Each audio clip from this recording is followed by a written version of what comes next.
Today I will,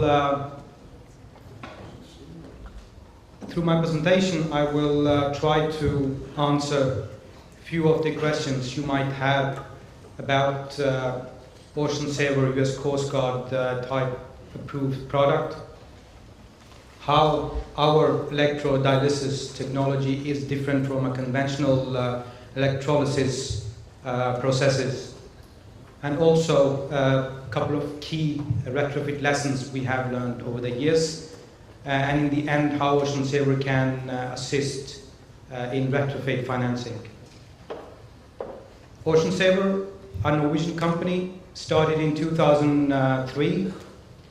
Headquarters is in Drammen with branch offices in China and Korea. This is our only product, and we are fully dedicated and focused on developing a product which will provide peace of mind to our clients. So, US Coast Guard type approval. We have tested for US Coast Guard the same system which was IMO type approved. The US Coast Guard system is based on the same filtration and the same electrodialytic technology as the IMO system. Power consumption is still the same as it was with IMO approved system, whether you are in brackish water, fresh water, or seawater. The power consumption still remains the same. And the system will operate in all type of waters. And in the end, for our existing sailing vessels, owners are, of course, concerned about upgrading. With our existing vessel, there is no such risk for a US Coast Guard upgrade. As I mentioned, there is no limitation in our US Coast Guard certificate with regards to salinity, temperature, holding time. The operational requirements of the side stream electrode light feed water still remains the same as it was with IMO system.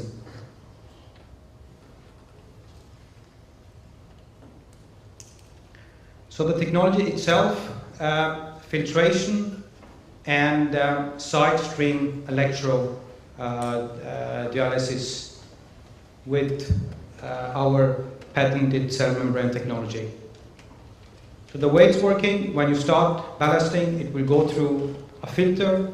At the filter outlet, we will inject the disinfectant in this red piping, which is being produced in C2 unit by using only 1% of ballast intake. So we are not adding any chemicals to make the oxidant.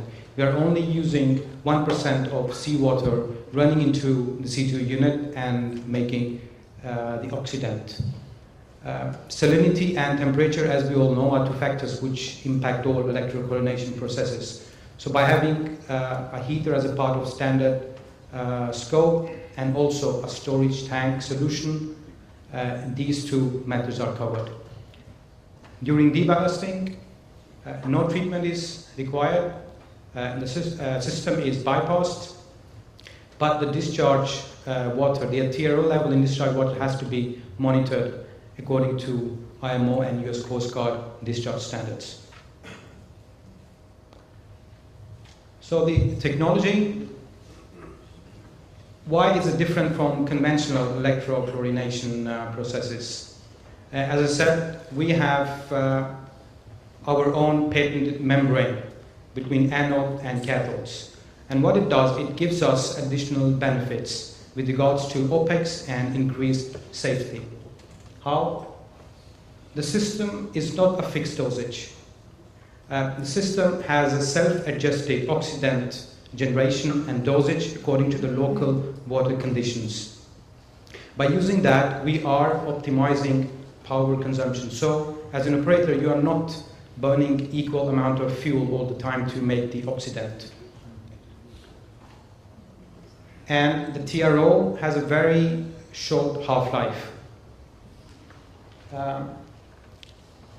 Corrosion in ballast tanks is a major topic and going to be a major OPEX factor in years to come. OceanSaver corrosion assessment have been done by DNV GL. The results are, the reports are official, which can be provided at request. Increased safety. Hydrogen, as we all know, is one of the byproducts of electrochlorination processes. But the way OceanSaver technology is generating the hydrogen and separating is different because of our membrane cell. In a conventional method, you are producing everything, all the products containing oxidant, chlorine gas, hydrogen in one flow. But in our system, we are creating only hydrogen on the cathode side, which does not contain oxidant, which does not contain chlorine gas. So there is no mixing with oxidant and chlorine. Operational flexibilities. To mention few, gravity deballast is possible. There is inbuilt redundancy in rectifiers, which means that if during operation one module fails, the system will still be in operation.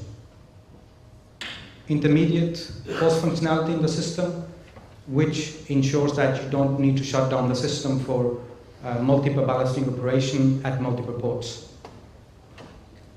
And again, homogeneous mixing of neutralization.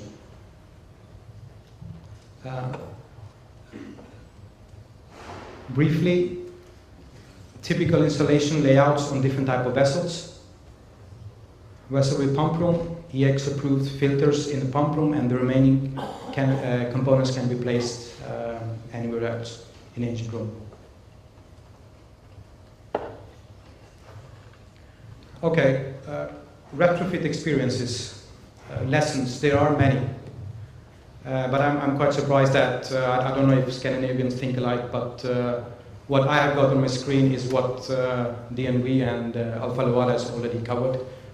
Project planning and to have sufficient time for retrofit. If as an operator you believe that you can complete a retrofit project in 5 months or even 6 months, as a maker, we strongly suggest to reconsider this approach. Why? Because unlike a new building project, a retrofit is more complex. There are more parties involved in the project. Vendor is there, but then we have engineering company. Owners, they should take a more active role in all process. We have classification societies for approval. And then installation yards. I would not repeat the things which already have been mentioned, the challenges with engineering companies or inexperience of installation shipyards. But details, small details can matter, like ship preparation before 3D scanning. We had one case where we asked the crew to assist to prepare the vessel for 3D scanning before going on board, but when we went there wasn't done anything. Small things to remove floor plates for 3D scanning. And the result, the vessel was going to stay in port for a week, then we had enough time. But normally you don't get so much time to do 3D scanning. 2 days, 3 days. If the vessel had stayed in port for a couple of days, then again we had to wait maybe a month or so to chase the vessel to do the 3D scanning again, and that can lead to delays. Role of owner, we have started, we had come quite far in the design and engineering phase. Almost concluded the installation layout, the placement of equipment, and then owner, they changed their preferences. They wanted to relocate a few of the components which required to do another 3D scanning. Class. they would have comments, they would have solutions, which sometimes are not acceptable for owners, so we have to look at other alternatives. So these things will lead to delays, and time is money. You don't want to have spent more than a year or even a year to complete your retrofit installation. The bottlenecks have already been mentioned, so I will not repeat it. But as a maker, for retrofit, it's not about producing the system. Because all of these parties involved, we strongly recommend to start the process 8 to 10 months before your docking schedule. In the end, it is a costly project to conclude, install, purchase, commission. Being a Norwegian company, one of the benefits for not being part of EU, Norwegian government can support local manufacturing industry. So OceanSaver can assist through export credit of Norway for providing 85%, up to 85% of contract value. But the most interesting thing with this financing is that you have this free interest rate option, which means that you have a fleet of 10 vessels, 15 to 20, and you make an agreement with export credit, and you agree on interest rate, and then the payments will follow the docking schedule. But if year 1 or year 2, you have 5 vessels for installation, and you are getting cheaper money from your own bank, you tell export credit that you will not take out money for this year, and then you go to your own bank to get the cheaper money. Thank you for your attention.